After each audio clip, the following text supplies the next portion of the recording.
Alhamdulillah, hari ni kita nak berkongsi sedikit kepada Tafiz untuk anak-anak kita. Kongsi ada beras, tepung gandum, susu dengan gula. Dah boleh? Boleh. Itulah Kak boleh dah.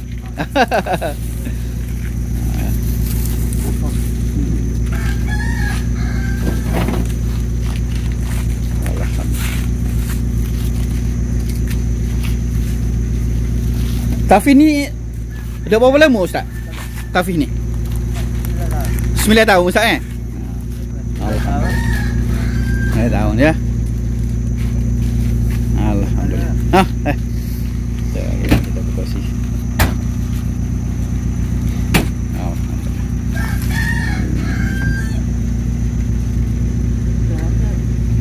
Okey.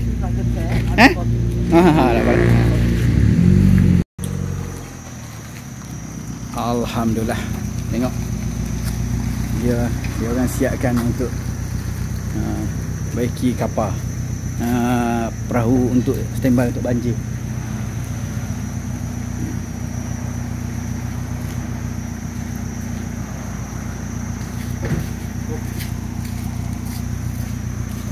Tengok.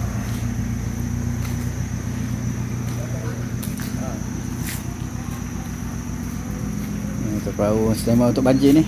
Untuk standby banjir. Untuk ya.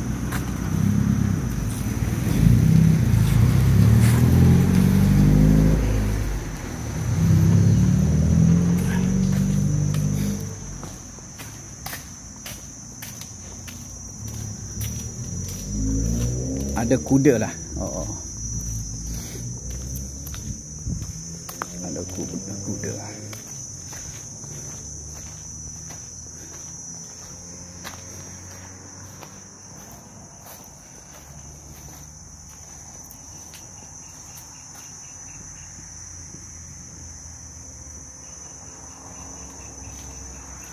Tafiz. Ni banyak pelajar pergi ada aktiviti main sukan ni. Main sukan di Bandar Pasir Putih. Dan Tafiz. Ramai yang tak ada pergi tu. Pergi main sukan.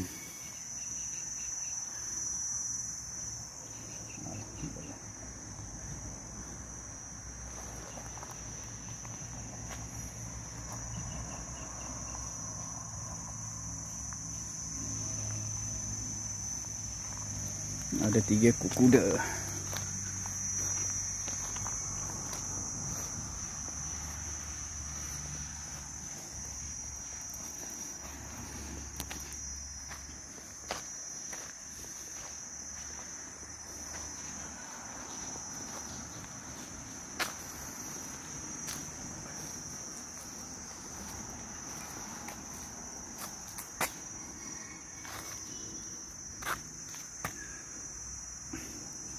Alhamdulillah.